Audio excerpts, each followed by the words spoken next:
نحمدہ ونصلی ونسلم علی رسولہ الکریم اما بعد۔ بنیادی طور پر یہ بات سمجھ لینی چاہیے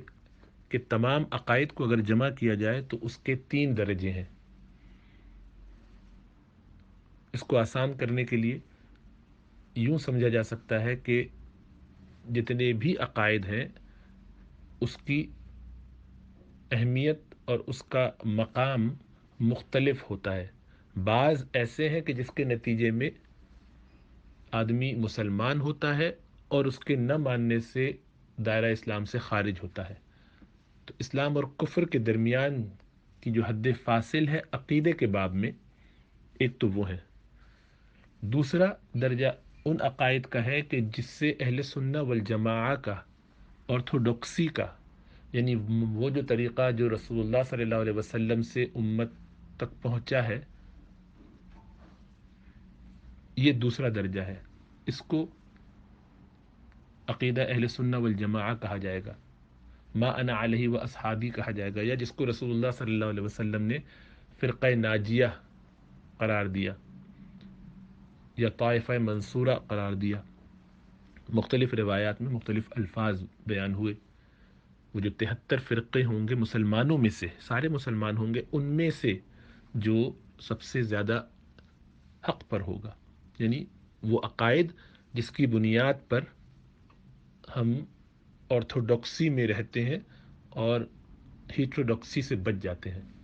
تو وہ دوسرا دائرہ ہے مسلمانوں کے اندر۔ اور تیسرا دائرہ ہے ذاتی لیول پر، جس پہ کوئی قدغن نہیں ہے، جس کو جو بات اس میں سے سمجھ میں آ جائے وہ اس کو قبول کر سکتا ہے، جس کا دل جس بات کو قبول کر لے، جس کا دل جس طرف مائل ہو وہ اس طرح کی باتوں کو لے سکتا ہے۔ فرق کیسے کیا جائے گا ان میں؟ فرق ایسے ہوگا کہ وہ جو عقائد بنیادی ہیں اس پر امت مسلمہ کا 100% اتفاق ہوگا کہ ان میں سے کوئی بھی چیز ایسی نہیں ہوگی جس میں امت کے کسی فرقے کا بھی اختلاف ہو، جس کو ہم کہتے ہیں معلوم من الدین بالضرورہ، کہ وہ دین کے لیے لازم و ملزوم کی طرح ہے، یعنی اسلام کا مطلب ہی اس سے نکلے گا۔ ایمان سے مراد جو لی جائے گی وہ انہی عقائد پر ہوگی۔ مثلا اللہ ایک ہے، کوئی فرقہ مسلمانوں کا اس پہ سوال نہیں کر سکتا۔ نمازیں دن میں 5 ہیں، اس پر کسی کا کوسچن نہیں ہوگا، اس لیے کہ یہ قرآن کے ساتھ قطعیت سے ثابت ہے، قرآن سے بھی ثابت ہے، احادیث متواترہ سے بھی ثابت ہے، امت کے تعامل سے بھی اور اجماع سے بھی ثابت ہے۔ تو اس پر کسی قسم کا کوئی اشکال نہیں کیا جائے گا۔ مثلا فلاں چیز حرام ہے، سور کا گوشت حرام ہے، سود حرام ہے، زنا حرام ہے، جھوٹ بولنا حرام ہے، والدین کے ساتھ اچھا سلوک کرنا یہ فرض ہے، اسی طریقے سے زکوٰۃ کا دینا، روزہ رکھنا، حج صاحب استطاعت وغیرہ پر، یہ جو ایسی باتیں ہیں کہ جن کا علم عموماً مسلمانوں کو بلکہ غیر مسلموں کو بھی ہوتا ہے، اس پر امت کا اتفاق ہوتا ہے، ان کو کہا جائے گا کہ یہ وہ عقیدہ ہے جو اسلام اور کفر کے درمیان حد فاصل ہے۔ دوسرے درجے میں آرتھوڈوکسی، ظاہری بات ہے اس کا مفہوم ہر ایک اپنے حساب سے لے گا، ہر طبقہ ہر گروہ اپنے حساب سے لے گا، لیکن اس کی مثال وہی ہے ما انا علیہ و اصحابی، کہ رسول اللہ صلی اللہ علیہ وسلم کا دین جو ہم تک پہنچا ہے قرآن و سنت کی تشریح کی صورت میں، صحابہ کرام نے اس کو جیسا سمجھا اور امت مسلمہ نے جیسا اب تک سمجھا، وہ جس طرح قبول کیا جائے گا، امت نے جس طرح اس کو لیا ہے۔ اب کوئی شخص اس کو قبول نہ کرے، مثلا حضرت ابوبکر صدیق کی فضیلت کو نہ مانے یا ان کی خلافت کو قبول نہ کرے، یہ جو اجماع سے ثابت ہے، امت کے اتفاق سے ثابت ہے، تو اسلام کے دائرے میں تو رہے گا، تاہم ڈیوینٹ ہوگا، فرقہ ناجیہ نہیں ہوگا، آرتھوڈوکس نہیں ہوگا۔ اور تیسرا بالکل پرسنل لیول کا عقیدہ کہ میری ذات سے کیا متعلق ہے، مجھے کیا پسند ہے، کیا رسول اللہ صلی اللہ علیہ وسلم نے معراج پر اللہ سبحانہ و تعالیٰ کو آنکھوں سے دیکھا کہ نہیں، یہ اجماعی مسئلہ نہیں ہے، اس پر اختلاف ہے۔ اسی طریقے سے یہ بات کہ کیا اہل تصوف میں جو صوفیہ ہیں ان کے درجات یا ایمان والوں کے مختلف درجات جو ہوتے ہیں ان کے کیا الگ الگ نام بھی ہیں، وہ متعین ہے، غوث، ابدال، قطب، نجبا،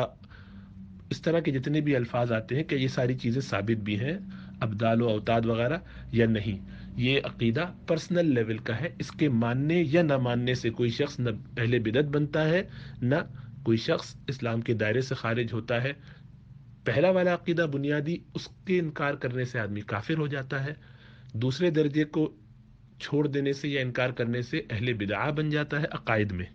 اور تیسرے درجے کو چھوڑنے سے کوئی فرق نہیں پڑتا، نہ اس طرف رہنے سے نہ اس طرف رہنے سے، دونوں طرف نہ اجماع ہوا ہوتا ہے، نہ کسی بات پہ قطعی طور پر یہ کہا جا سکتا ہے کہ یہ درست اور وہ درست، جس کا جیسا ذوق ہو وہ اس کو قبول کر لے، دونوں طرف بالکل درست بات ہوتی ہے، اسی لیے اپنے اپنے ذوق کے مطابق اس پر چلنا چاہیے۔ اس لیے یہ موضوع کبھی نہیں ہونا چاہیے ڈسکشن کا۔ جو قبول کرتے ہیں ان کے خلاف کوئی بات کہنا کہ وہ اہل بدعت ہے، یہ بھی ظلم اور زیادتی ہے، اور جو نہیں قبول کرتے ان کو یہ کہنا کہ یہ ملحد ہیں یا دین سے باہر نکل رہے ہیں یا غلط کر رہے ہیں، یہ بھی زیادتی ہے۔ اس موضوع پر ڈسکشن اور ڈیبیٹ ہی گویا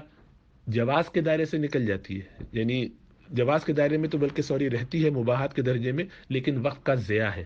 لا یعنی ہے، اس سے بچنا چاہیے، ایسی بیکار باتوں میں اپنے آپ کو الجھانے سے محفوظ رہنا چاہیے۔ اسی لیے اہل حق اہل علم اس حوالے سے گفتگو نہیں کیا کرتے، یہ ایسا نہیں کہ وہ کتمان کرتے ہیں یا چھپا لیتے ہیں، بلکہ وہ یہ کرتے ہیں کہ ایک چیز اس کی اہمیت ہی نہیں ہے، اس کے ہونے نہ ہونے سے فرق نہیں پڑتا، اس پر بات کر کے وقت کو ضائع نہیں کرنا چاہیے۔ اللہ سبحانہ و تعالیٰ سمجھ اور شعور عطا فرمائے۔